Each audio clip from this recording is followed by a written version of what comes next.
For years, Republicans have been telling us and attempting to repeal the Affordable Care Act.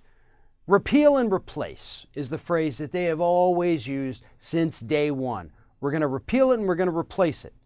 We're going to take it away from you. We're going to give you something better. And since Donald Trump won the election and Republicans saved their majorities in the House and Senate, they've done nothing but talk about repeal and replace, repeal and replace. Paul Ryan has said they're absolutely ready to pull the trigger on this. But today, Senate Republicans are saying, hold up, not so fast. Because as it turns out, we really have no idea what we're going to replace it with.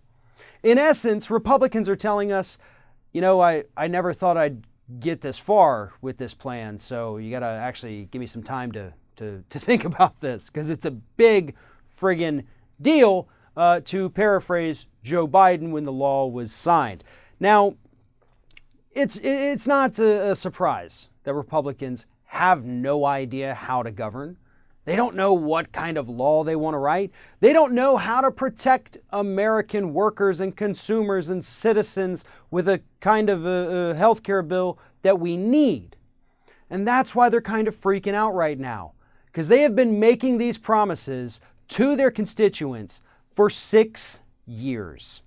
They have been wasting time in the House of Representatives for 6 years trying to repeal the Affordable Care Act, and promising us along the way that they're absolutely going to replace it with something better. And it turns out that something better doesn't quite exist yet. And again, it's because Republicans are all talk, no action.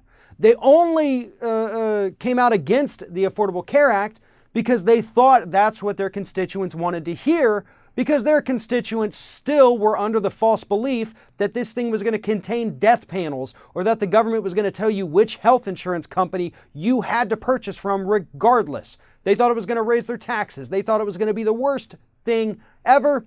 And it turns out that those red states are the ones who most rely on the Affordable Care Act. I think Republicans kind of understand that now. I think they understand that the second they repeal it, their constituents are the ones who are going to lose their health insurance, which means their constituents are going to be the ones pissed off, which means those Republicans are the ones who are going to pay the price. So on the one hand, you have to give it to the Republicans a little bit, because they actually kind of learned something here. You can't just make all these promises without something in the works.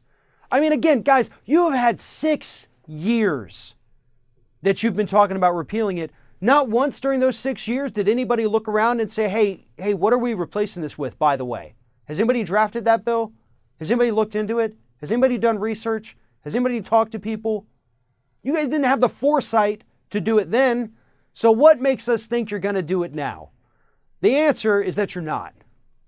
The Affordable Care Act is not going to go away in its entirety, at least not anytime in the next couple weeks, probably not the next couple months, because Republicans in Washington aren't smart enough to replace it with anything. And they are smart enough, though, to understand that it's the people who voted for them that are going to lose their health insurance, and those Republicans are the ones who are going to lose their jobs if they take Obamacare away.